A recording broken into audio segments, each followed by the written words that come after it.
Um milionário é encontrado sem vida em sua mansão dos Hamptons, deixando para trás um rastro de mistério e intriga. Tudo começou com um divórcio complicado, seguido por uma reforma que saiu completamente do controle, e no centro dessa história está um eletricista com um passado, digamos que, bem complicado, que de alguma forma conseguiu se infiltrar na elite de Nova York. Mas o que realmente aconteceu naquela noite, e mais importante, quem tinha mais a ganhar com esse desfecho trágico? São essas as perguntas que esse caso cheio de reviravolta nos deixa. Aliás, você já percebeu como certas situações exigem que a gente esteja sempre preparado? Seja para encarar um caso cheio de reviravoltas ou simplesmente para se sentir bem no dia a dia. Estar confortável com certeza faz toda a diferença. Eu, por exemplo, estou usando a Tech T-shirt da Insider. Essa que eu estou usando é um azul bem bonito, mas o mais legal é que além de serem peças básicas e sóbrias, o que as tornam super versáteis, a Insider tem uma cartela de cores super variada. Dá para usar em qualquer ocasião, desde um look mais casual até algo mais arrumado. Por conta do tecido tecnológico, as roupas são super confortáveis. E o melhor, você consegue um descontinho bem bacana usando o cupom VILAS lá no site da Insider. O link da Insider Store está na descrição e também no comentário fixado. Dá uma olhada lá e depois me conta aqui o que você achou. E agora, vamos pro caso de hoje.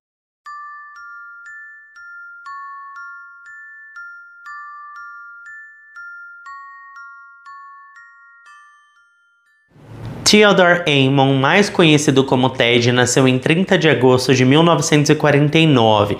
Ele era filho do casal Robert e Betty Lee e tinha uma irmã chamada Sandy. A família era de classe média, o pai do Ted administrava um escritório de uma empresa de aço e também treinava um time de beisebol infantil, enquanto a mãe dele era nutricionista formada, mas decidiu ser dona de casa para criar os filhos. Eles foram criados em East Aurora, uma cidadezinha nos arredores de Buffalo, em Nova York. O Ted cresceu como aquele típico garoto americano que parece ter saído de um filme. Ele tinha 1,93 m de altura, era bonito, inteligente, tinha uma ótima personalidade, uma boa educação e uma série de interesses e talentos. Ele adorava tocar trompete e durante a faculdade jogava lacrosse no time da universidade. Ele também fazia parte da Phi Gamma Delta, uma fraternidade da universidade onde ele estudava. O Ted se formou em economia pela Universidade de Bucknell, na Pensilvânia. Depois de se formar, o Ted entrou no programa de treinamento executivo do Bank of America, onde conheceu a Randy Day, que também fazia parte do programa. Eles se apaixonaram e se casaram em 73. Pouco depois do casamento, o casal decidiu se mudar para Londres. Em Londres, o Ted começou a trabalhar como advogado na Norton Rose, o que foi uma transição tranquila para ele, já que ele havia passado nos exames da Ordem dos Advogados tanto de Nova York quanto da Grã-Bretanha. E ele conseguiu tudo isso mesmo sem nunca ter se formado em direito, o que só mostra o quão inteligente ele era. Depois de quase uma década em Londres, a Randy foi transferida de volta para Nova York, então eles decidiram voltar para os Estados Unidos. O Ted se juntou a um importante escritório de advocacia em Nova York e se apaixonou pela vida agitada da cidade. No entanto, o casamento não sobreviveu à mudança de vida e o casal se divorciou após 9 anos de casamento. Esse período foi marcado por grandes mudanças para o Ted. Além da separação e da mudança para Nova York, ele também decidiu mudar de carreira. Ele deixou o escritório de advocacia e entrou para o setor de bancos de investimento, começando a trabalhar na Kohlberg Kravis Roberts & Co., mais conhecida como KKR, que na época era uma pequena firma de investimentos. O Ted foi crescendo na empresa, tornando-se sócio graças ao seu talento para os negócios. Ele era dedicado, criativo e motivado, e os colegas de trabalho diziam que ele era movido mais pela arte de fechar um negócio do que pelo dinheiro que ganhava com isso. O Ted esteve envolvido em um gigantesco acordo de 31 bilhões de dólares, que gerou milhões para cada sócio da KKR. Ele estava no auge da carreira e ganhando muito, mas muito dinheiro. Com essa nova estabilidade financeira, o Ted decidiu que queria um novo apartamento em Nova York. Foi então que ele entrou em contato com uma corretora de imóveis de alto padrão chamada Generosa Rand. E foi, gente, tipo assim, amor à primeira vista. O Ted ficou encantado por ela desde o primeiro encontro. Eles se casaram em 1986 e foram morar juntos na 75 Street, antes de comprarem uma mansão na East 92 Street, entre a 5ª Avenida e a Madison Avenue. Com certeza uma das áreas mais nobres de Nova York. Depois de se casar, a Generosa largou a carreira de corretora para cuidar da decoração da casa e administrar a vida social do casal. Nova York, gente, tem uma sociedade de elite que funciona quase como nos filmes. Eventos, festas, aparências, tudo que você sempre vê naqueles filmes de gente rica de Nova York, de Wall Street e tudo mais, aquilo tudo é muito real. E a Generosa administrava tudo isso com perfeição. Além disso, ela se tornou uma cavaleira premiada, participando de competições de hipismo em todo o país, incluindo na Flórida. Quando comparados, eles eram muito diferentes, porque o Ted teve uma infância estável e uma vida de sucesso. A Generosa, por outro lado, teve um passado bem mais complicado. Ela foi criada por uma mãe solo, a Mary Therese Lee, em Laguna Beach, na Califórnia, ao lado da sua irmã mais velha. Quando a Generosa tinha apenas 10 anos, a mãe morreu de câncer no cérebro e as duas irmãs foram enviadas para um lar adotivo. Foi lá, inclusive, que elas adotaram o sobrenome Rand. Quando a Generosa tinha 17 anos, a sua irmã morreu em um acidente de carro, uma perda devastadora. Ela descreveu a sua irmã como sua proteção contra o ambiente abusivo em que ela cresceu. A relação com a sua família adotiva era tensa e após a morte da sua irmã, ela sentiu que estava completamente sozinha. Mas a Generosa era determinada a não deixar que o seu passado definisse o seu futuro. Ela se formou na Universidade da Califórnia em Irvine e cortou laços com a família adotiva. Em 1981, após a formatura, ela se mudou sozinha para Nova York, onde começou a trabalhar como corretora de imóveis de alto padrão. E foi assim que ela conheceu o Ted. Depois de se casarem em 1986, o casal tentou por 3 anos ter um filho, inclusive recorrendo à fertilização in vitro, mas eles não tiveram sucesso. Em 1992, eles viajaram para a Ucrânia para adotar 2 gêmeos, um menino chamado Gregory e uma menina chamada Alexa. Os amigos do Ted disseram que ele estava radiante quando voltou para Nova York com as crianças. Para acomodar a nova família, o casal comprou uma casa de campo em East Hampton, na 69 Middle Lane, por 2,7 milhões de dólares. Quando compraram a casa, ela era assim, pequena, era uma pequena cabana de 1 andar com um grande quintal, um carvalho enorme, um pequeno lago e um jardim frontal espaçoso. A Generosa imediatamente começou a reformar a casa, transformando aquele lugar em uma mansão de 2 andares com 6 quartos e decoração inspirada em estilo inglês clássico. O ano de 1992 foi um marco para a família. Além de adotar as crianças e renovar a casa, o Ted também tomou uma decisão inesperada.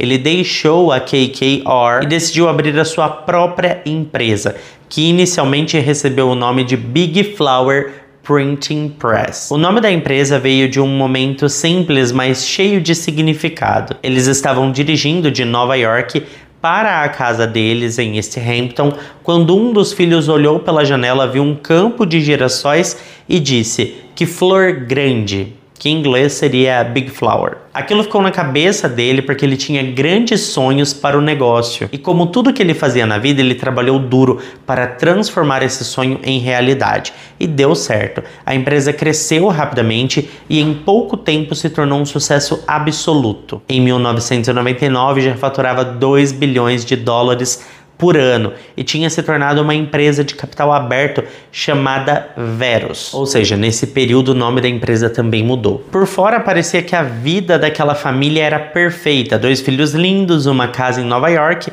uma mansão dos sonhos em Hampton para os finais de semana, dinheiro de sobra. O Ted era extremamente bem sucedido, a sua carreira ia de vento em popa, mas quem conhecia o casal de forma mais íntima sabia que as aparências não contavam toda a história. Inclusive, as aparências raramente contam o que realmente está acontecendo, né? O relacionamento deles tinha problemas sérios. Quem convivia com o casal dizia que a Generosa era controladora, temperamental e se irritava com muita facilidade.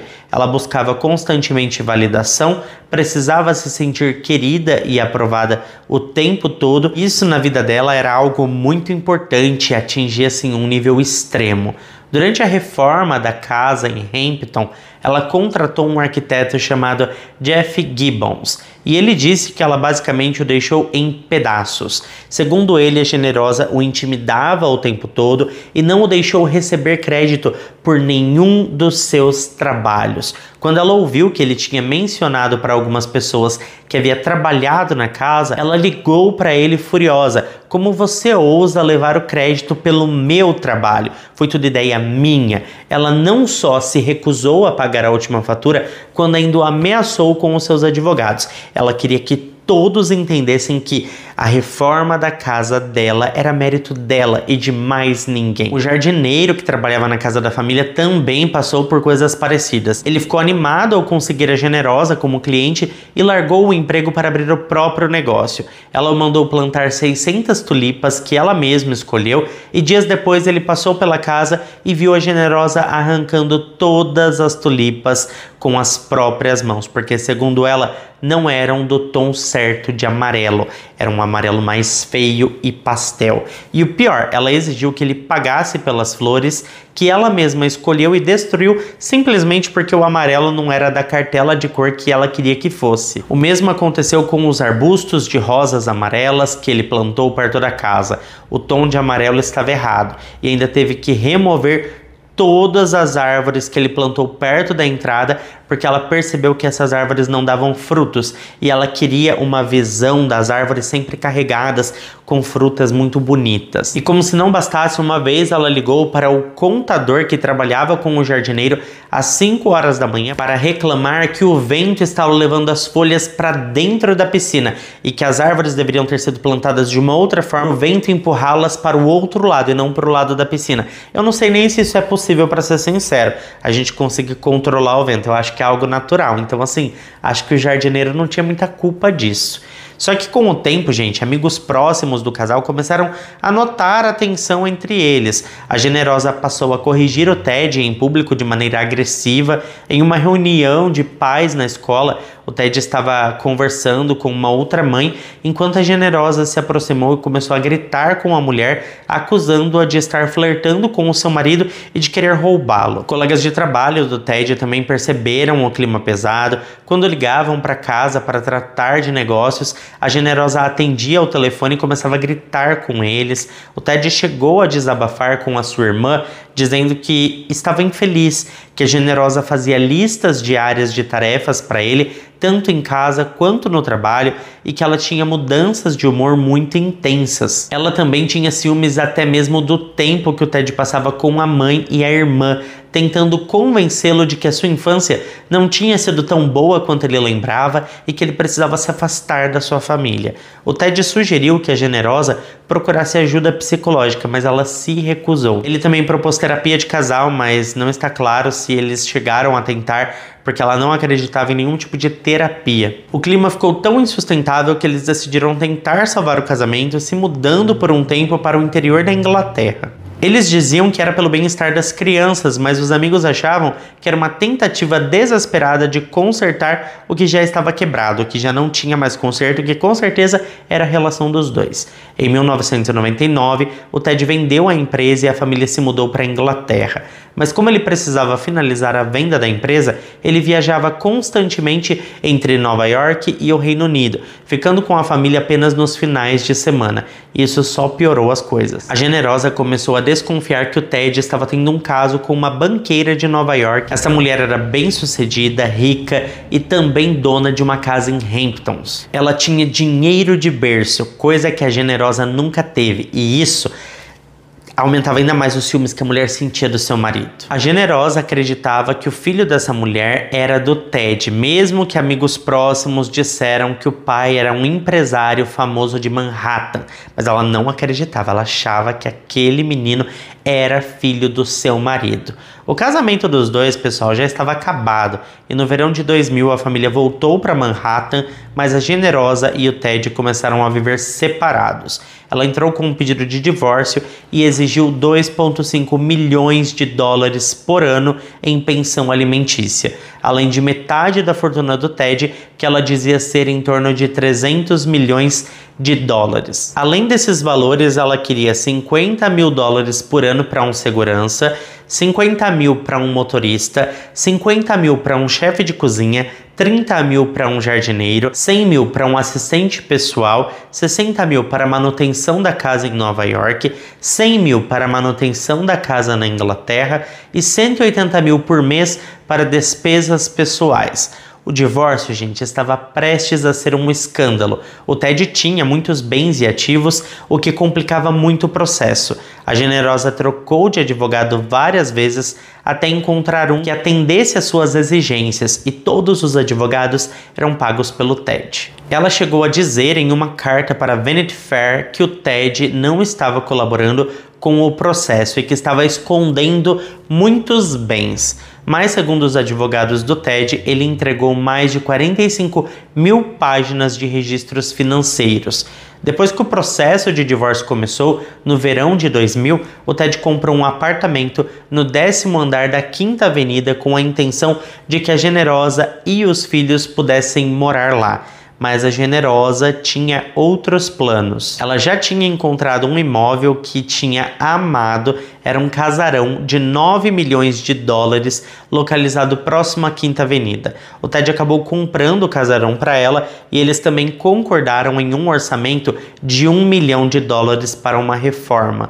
O Ted decidiu então se mudar para o apartamento no 10º andar daquele prédio próximo à 5ª Avenida, enquanto a Generosa ficaria com o casarão. Só que enquanto as reformas estavam em andamento, já que ela basicamente estava demolindo e reconstruindo o casarão inteiro, ela foi morar temporariamente no Stanhope Hotel, um hotel luxuoso onde a diária da suíte dela custava 1.500 dólares. Além disso, ela também alugou um quarto para as crianças e um quarto para a babá e mais 2 quartos para os membros da equipe que estavam trabalhando na reforma do casarão dela. O nome dessa mulher era Generosa e a gente tem que concordar aqui que ela era mesmo generosa com ela mesma, porque ela torrava tanto dinheiro do ex-marido, mas tanto dinheiro de uma forma tão absurda que, sinceramente, só o que ela gastou com um hotel mudaria minha vida. Um dos membros da equipe da reforma do casarão que estava ficando no hotel se chamava Danny Pelosi. Ele era um eletricista de 38 anos que era completamente o oposto da Generosa.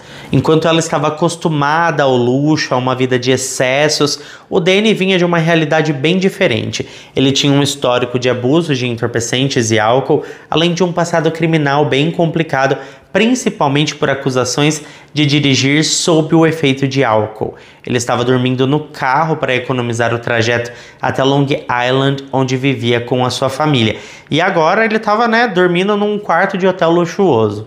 O Danny também, gente, estava passando por um divórcio e tinha 3 filhos, sendo que a filha mais velha já tinha 19 anos. Todos os filhos moravam com a mãe em Long Island, mas a vida do Danny começou a mudar depois que ele conseguiu o trabalho na reforma do casarão. Ele não só era o eletricista da obra e ganhava muita grana por isso, como também foi colocado como chefe da equipe e ganhava um extra para esse trabalho. Ele começou a se aproximar da Generosa, afinal ele viu como ela era generosa, sugerindo uma série de reformas caras e elaboradas, o que acabou resultando em um estouro no orçamento inicial de 1 milhão de dólares para impressionantes 3 milhões de dólares. Eu sei que tem muita gente que tem muita grana nesse mundo, principalmente o pessoal ali de Hampton, o pessoal de Wall Street, de Manhattan, mas, gente, vocês têm noção? 3 milhões de dólares em uma reforma, isso é quase, 10 milhões de reais? 3, 6, 9, não dá mais, 12, 15. Isso é quase 15 milhões de reais. Sinceramente, é muita grana para uma reforma. Mas tudo bem, Quem tem, tem. Mas foi aí, pessoal, que a relação dos dois começou a ficar muito íntima. A Generosa percebeu que o Danny estava dormindo no carro e foi por isso que ela ofereceu um quarto no hotel onde ela estava ficando. Pouco tempo depois, eles já estavam namorando oficialmente e desde o início eles demonstraram um carinho e uma conexão muito intensa um pelo outro. Ou talvez fosse apenas o efeito de todo aquele dinheiro disponível. Porque vamos ser sinceros, o cara tava dormindo no carro, de repente num hotel luxuoso, com tanta grana à disposição, é difícil, né? É difícil resistir. E a rotina deles era o puro luxo. Todos os dias eles começavam com um café da manhã no hotel para toda a equipe de trabalho, o que custava cerca de $500 por dia. Eles pagavam $50 para o funcionário do hotel levar o cachorro da Generosa para passear e mais $100 para trazerem o carro da garagem.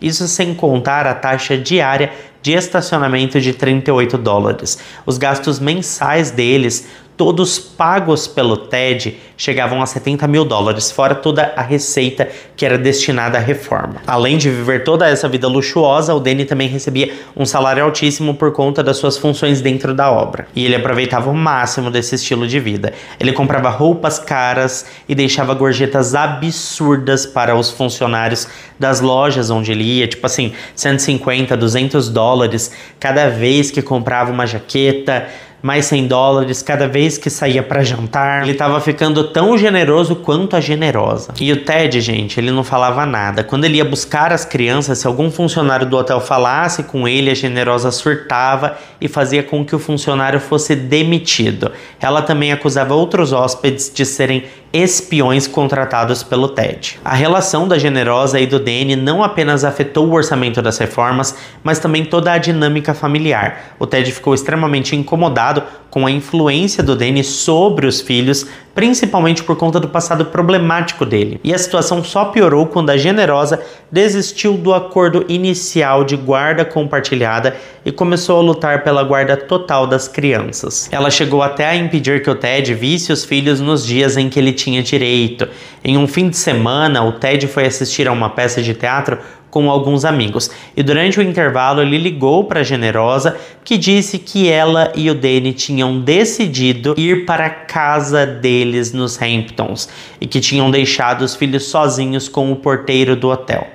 O Ted saiu imediatamente do teatro e foi buscar as crianças. O Ted confidenciou a amigos que a Generosa estava tentando colocar as crianças contra ele. Ela dizia para os próprios filhos que o Ted tinha conexões com a máfia, que ele roubava dinheiro, que tinha grampeado os telefones da casa para espioná-los. Ela inventava cada absurdo sobre o pai das crianças. Era uma alienação parental da pior possível. Uma vez ela chegou a apontar para uma antena em cima de um museu, do Museu Metropolitano, que ficava em frente ao hotel, e disse para as crianças que o Ted tinha instalado aquela antena para espionar eles. O Ted precisou levar os filhos até o museu para que um funcionário explicasse a eles que aquela antena não tinha absolutamente nada a ver com o pai deles. Em outubro de 2001, o processo de divórcio finalmente estava chegando ao fim.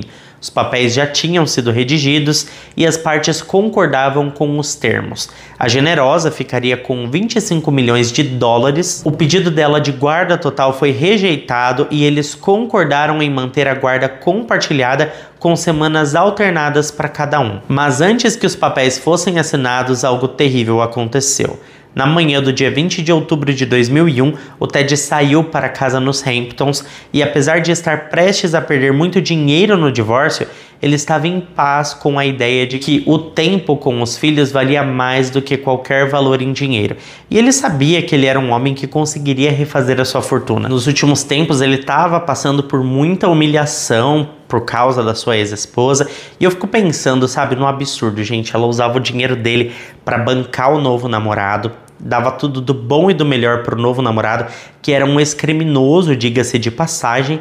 E assim, levava ele para casa dos Hamptons, ele fazia tudo o que ele queria com o dinheiro do ex-marido dela. Mas o Ted estava de boa com isso, ele só queria ficar com os filhos e seguir a sua vida em frente, porque ele sempre disse que dinheiro ele conseguia de novo, afinal ele era um homem inteligente. Bom, nesse dia ele jantou no Farmhouse Restaurante e saiu por volta das 9h30 da noite. Logo depois ele foi até uma praia perto da casa nos Hamptons e ligou para sua namorada às 9h44. Durante essa ligação ele comentou que tinha visto algo estranho e que estava voltando para casa. essa foi a última vez que alguém ouviu falar dele. No dia 22 de outubro, o sócio de negócios do Ted, um homem chamado Mark, começou a ficar preocupado. O Ted deveria ter ligado para combinar os planos com os filhos após a escola, mas ele não ligou, o que era extremamente fora do padrão para o Ted, já que os filhos eram a prioridade absoluta na vida dele. O Mark tentou de tudo para contatar o Ted, ligou para o celular dele, para o apartamento em Nova York e para a casa nos Hamptons, mas ele não teve sucesso em nenhuma das chamadas. Ele precisava confirmar o cronograma dos próximos dias, principalmente o cronograma que envolvia os filhos do Ted. E tipo assim, isso era o mais importante pro Ted, então ele jamais deixaria de fazer essa atividade, sabe? E por isso, em um certo momento, o Mark começou a ficar realmente nervoso.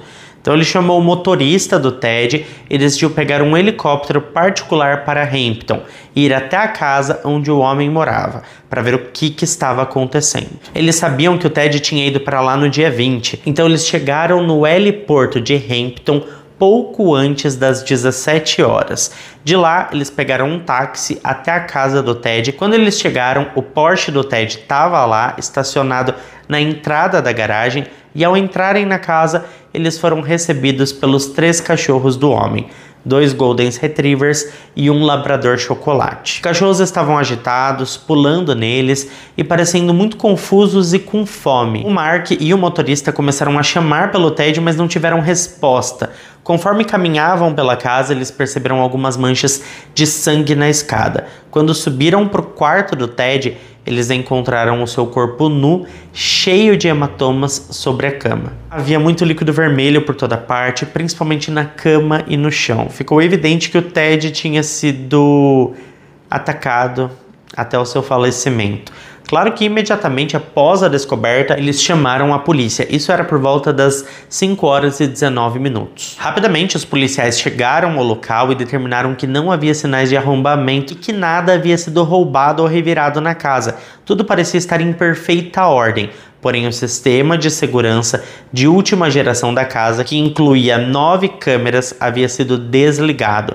Além disso, o disco rígido que armazenava as imagens de segurança também tinha sido removido e não estava no imóvel. Esse disco rígido não ficava em um local óbvio ou de fácil acesso. Apenas alguém que soubesse exatamente onde ele estava poderia encontrá-lo e removê-lo. Isso indicava claramente para a polícia que o autor do crime conhecia o Ted, conhecia a casa ou pelo menos tinha informações privilegiadas sobre o sistema de segurança do imóvel. Claro que o primeiro nome que veio à mente dos investigadores foi o da Generosa. Ela tinha o maior motivo para cometer o crime: paixão, vingança e dinheiro. Eles estavam passando por um processo de divórcio muito conturbado, havia disputa pela guarda dos filhos e, claro, uma grande fortuna em jogo. A Generosa tinha muito a ganhar se ele morresse antes do divórcio, e o divórcio estava prestes a ser finalizado. Se divorciando, ela ficaria com 25 milhões de dólares, além de um luxuoso apartamento de 9 milhões de dólares em Manhattan, um casarão recém-reformado e mais 3 milhões de dólares ali na conta para ela poder fazer o que bem entendesse. Mas se o seu ex-marido morresse antes do divórcio ser oficializado, ela teria direito a todo o dinheiro dele. A tudo. A todas as casas, a todas as empresas, a todo o dinheiro, a todos os investimentos, a tudo. Só que é claro que se ela fosse pega tirando a vida do ex-marido ou descoberta, ela ia perder tudo e ia para a prisão. Bom, após a morte do Ted, o banco foi instruído a congelar todos os seus bens até que a investigação fosse concluída. A investigação, gente, foi gigantesca, levando meses para ser concluída, já que havia muitas provas para serem analisadas e diversas pistas para seguir. Era um caso envolvendo muito dinheiro, uma pessoa multimilionária, sabe? Enquanto isso, o caso virou um verdadeiro espetáculo na mídia. Tinha todos os elementos de um roteiro de Hollywood: um assassinato, em uma área luxuosa, um magnata bem-sucedido, uma ex-esposa ressentida, uma fortuna em jogo, um novo namorado da ex-esposa que vinha de uma situação bem pobre e que agora estava montado na grana. Era um prato cheio para os tabloides. Claro que além da esposa, outros suspeitos também foram investigados. Entre eles estava a nova namorada do Ted, o seu sócio nos negócios, o Mark, que havia descoberto o corpo, e o Danny Pelosi, o novo namorado da Generosa. A polícia logo descobriu que o Danny havia supervisionado a instalação do sistema de segurança na casa de Hampton, o mesmo sistema que havia sido desativado antes do crime. Então ele tinha as informações de onde ficava o disco rígido. O Danny afirmou que as câmeras foram instaladas a pedido da própria Generosa, porque ela queria tentar flagrar o Ted retirando objetos da casa ou simplesmente escondendo alguma coisa para que ela não conseguisse pegar no divórcio.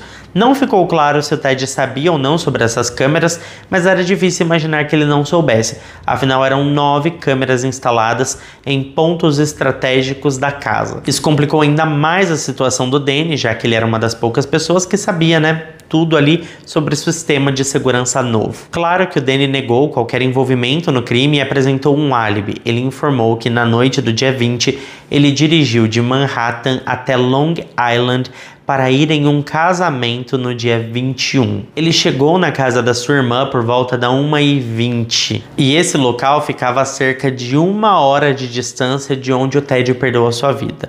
Depois ele teria encontrado um amigo para beber às 2 horas e foi novamente visto na casa da irmã pouco antes das 4 pela sobrinha. O Ted foi encontrado apenas às 17 horas do dia 22. A autópsia concluiu que ele morreu devido ao trauma contundente na cabeça e também apresentava marcas de taser no corpo, o que indicava que ele foi imobilizado com uma arma de choque antes de sofrer os ferimentos que levaram à sua morte. Os médicos legistas enfrentaram dificuldades para determinar o horário exato da morte devido à temperatura na casa, que interferiu muito na medição da temperatura corporal do Ted. A mansão tinha um sistema de ar-condicionado muito potente e isso atrapalhava e muito toda aquela questão de decomposição e tudo mais.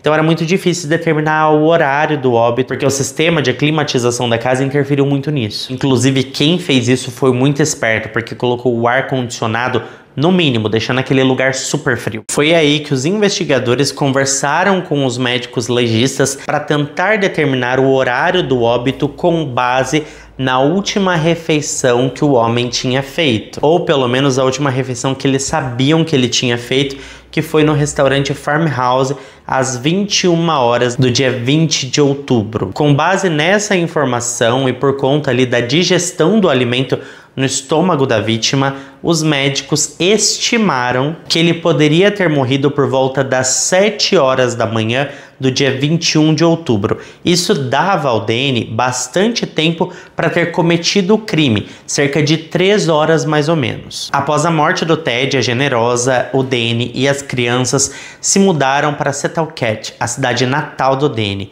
A investigação ainda estava em andamento e, claro, a Generosa e o Danny continuavam no topo da lista de suspeitos. A Generosa acabou herdando toda a fortuna do Ted e vendeu várias propriedades que eles possuíam juntos. Pouco tempo depois, ela e o Danny se casaram e começaram a construir uma nova vida juntos, mas a tragédia voltou a atingi-los alguns meses depois, quando a Generosa foi diagnosticada com câncer de mama. Ela tinha apenas 46 anos de idade na época. E nem quando descobriu a doença essa mulher melhorou, tá, gente? Porque assim, ela não queria que a família do Ted tivesse contato com os filhos dele. E assim, gente, a família já tinha perdido o Ted de uma maneira muito brutal. E ainda não podia ter contato com os filhos do seu ente querido, que tinha falecido. Isso era importante até para as crianças, sabe? Poder ter contato ali com tia, tio, avós paternos, mas a Generosa não deixava. Ela preferia que os filhos ficassem com uma babá britânica chamada Kay Mane. Segundo Danny, as crianças odiavam a Kay, o que gerava constantes discussões entre ele e a Generosa, porque o Danny insistia que poderia cuidar das crianças ou que poderia deixar as crianças com os pais do Ted, mas a Generosa achava que não dava para fazer isso. Ela não queria que as crianças tivessem contato com a família do seu falecido marido e também não queria que as crianças ficassem com o Danny. Nesse ponto começou o caos no relacionamento entre a Generosa e o Danny, tá? Porque ele defendia as crianças muitas vezes da própria mãe. E foi aí que ele passou a gravar as suas ligações com a sua mulher para se proteger de alguma acusação futura. Porque nas gravações o Danny aparece tentando convencer a Generosa a reconsiderar o acordo de custódia para permitir, né, que a família do falecido marido pudesse ter acesso aos filhos dele, mas ela se mostrava irredutível. A tensão entre eles só aumentava, agravada ainda mais pelo fato de ambos serem os principais suspeitos de um dos crimes mais midiáticos da época. Então, em julho de 2003, a Generosa decidiu se separar do Danny e passou a viver sozinha com os filhos. Mas não muito tempo depois, em agosto, ela faleceu. Ela passou os últimos dias da vida na casa que pertenceu a ela e ao seu falecido marido em Hampton junto com os seus filhos. Depois que ela morreu, o Danny se tornou o principal suspeito da morte do Ted. Mesmo assim, ele seguiu em frente, conheceu uma nova mulher, eles ficaram noivos e tiveram filhos juntos. Mas em março de 2004, 2 anos e meio após a morte do Ted, o Danny Pelosi foi preso e acusado pelo crime. Não havia impressões digitais, DNA ou qualquer evidência física que o ligasse diretamente ao assassinato. Mas a polícia reuniu o que considerava como fortes evidências circunstanciais contra ele, e é isso que eu vou detalhar para vocês agora. A promotoria argumentava que o Danny tinha muito a ganhar em termos financeiros. Eles não alegavam que foi um crime passional, mas sim um crime puramente motivado por dinheiro. Depois de conhecer a Generosa e viver com o dinheiro do Ted, o Danny teria se acostumado com o luxo, com a vida boa e não queria abrir mão disso. Então, para garantir que continuaria tendo acesso a toda aquela grana, ele teria decidido tirar a vida do Ted para que a Generosa herdasse tudo, e isso precisava acontecer antes do divórcio ser finalizado. A investigação não tinha evidências físicas para colocá-lo na cena do crime, mas a promotoria se baseou nos depoimentos de várias testemunhas que afirmaram que ele havia confessado o assassinato. Um empreiteiro que trabalhou com o Danny afirmou que ele comentou com ele sobre tirar a vida do Ted 1 ano antes disso de fato acontecer, o que deixava claro uma premeditação. Uma ex-namorada do Danny também testemunhou que ele confessou ter tirado a vida do Ted e chegou a dizer que o homem chorou como um bebê durante a agressão. Ela ainda disse que perguntou a ele por que ele havia feito isso, e ele respondeu que tinha um monstro dentro dele. O próprio pai do Danny testemunhou contra ele, o que foi um verdadeiro choque, já que era o pai, né? E ele apareceu voluntariamente para testemunhar contra o próprio filho. Ele afirmou que poucas horas antes da morte do Ted, o Danny o procurou para perguntar como poderia se livrar de algo sem que ninguém o encontrasse. A evidência mais próxima de algo físico eram as marcas de taser encontradas no corpo do Ted. Antes do crime, o Danny havia comprado 2 tasers e chegou a usá-los em um ritual de iniciação com um colega de trabalho. Inclusive, ter um taser era uma violação da condicional dele, e por isso o Danny acabou deixando os tasers em uma caixa de devolução de uma delegacia. O detalhe condenatório é que as marcas do taser no corpo do Ted tinham exatamente a mesma distância entre os eletrodos que o modelo que o Danny comprou e depois deixou na delegacia. Isso não era uma prova definitiva, afinal de contas, vários tasers tinham a mesma distância, mas era muita coincidência, né, que o Danny tivesse aquele tipo de arma de choque e que coincidia com os ferimentos no corpo do Ted. A defesa do Danny argumentava que ele não tinha um motivo forte o suficiente para cometer o crime, já que na época ele era apenas o namorado da Generosa e tecnicamente não teria direito ao dinheiro dela, mas na prática a Generosa teria herdado tudo após o crime, o que beneficiou diretamente o Ted, já que eles se casaram. A defesa também tentou desqualificar os depoimentos das testemunhas, destacando que o pai do Danny só trouxe a informação 1 ano depois e que as outras testemunhas poderiam ter motivos para mentir porque não gostavam do Danny. Outro ponto forte da defesa foi a falta de evidências físicas ligando o Danny à cena do crime. Eles também argumentaram que o Ted foi visto em uma ligação com a sua namorada às 21h44 e que na chamada ele disse que tinha visto algo estranho naquela noite. Um perito chamado pela defesa declarou que, com base na comida não digerida no estômago do Ted, ele teria sido morto de 3 a 4 horas após ter jantado por volta das 21 horas. Se isso fosse verdade, o Danny teria um álibi para aquele horário, já que os registros telefônicos mostravam que ele estava dirigindo para a casa da irmã nesse mesmo horário. E a própria irmã confirmou que ele estava lá. Mas a promotoria refutou essa linha da defesa, dizendo que o Ted poderia ter perdido a vida até 10 horas após ter comido, o que daria ao Danny tempo suficiente para cometer aquele crime. A principal promotora do caso disse que o palpite mais forte era de que o Ted perdeu a sua vida às 3 da manhã do dia 21 de outubro. Desde o início, a promotoria sabia que este seria um caso difícil de vencer sem provas físicas. O veredito dependeria das evidências circunstanciais que eles conseguiriam apresentar e manter uma boa história para o júri. Mas o Danny acabou sendo seu próprio pior inimigo, porque antes do júri começar a deliberar, ele ignorou os conselhos dos seus advogados e decidiu depor. Foi então que ele soltou uma verdadeira bomba. Ele afirmou que a Generosa pediu a ele para tirar a vida do Ted, mas que ele se recusou. Ele também disse que o álibi da Generosa